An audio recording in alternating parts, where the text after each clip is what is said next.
नमस्कार. मी आज नंदाने गावात आलेलो आहे. धुळे जिल्हा या जिल्ह्यामधले माझे जुने एक 8 वर्षापूर्वीचे कस्टमर आहेत. दर 8 वर्षापासून इथे येतोय मी आणि डाळिंबासाठी म्हणजे माझे सर्वात जुने कस्टमर. दरवर्षी पाण्याचा इतका मुबलक प्रमाणात साठा असल्यावर सुद्धा तेवढे त्या प्रमाणामध्ये आपल्याला उत्पन्न मिळत नव्हतं. यावर्षी खूप कमी पाणी होते. कमी पाण्यात सुद्धा त्यांनी जे आज उत्पन्न काढून दाखवलेलं आहे, म्हणजे पाणी असं होतं की तास, दीड तास, 2 तास पाण्यावर होतं आणि शेवटची तर पिरियड असा होता की त्या टायमाला अर्ध्या तासावरती आपण पाणी आलेलं होतं. तरीसुद्धा त्यांनी काटकसर करून बागेला जिवंत ठेवण्याचं काम केलेलं आहे. आणि बागेची कंडिशन आज तुम्ही पाहू शकतात. झाडावरती आज तुम्ही जेव्हा माल पाहणार तर आज कमीत कमी माझ्या हिशोबाने 25 किलो एका झाडावरती माल आहे.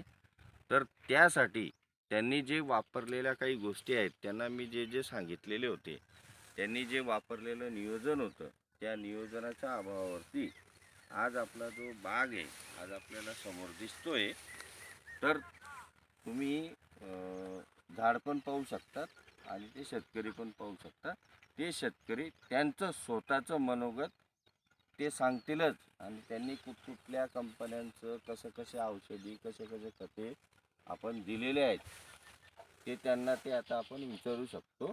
तर तुम्ही त्यांचं नियोजन ऐकून घ्यावे.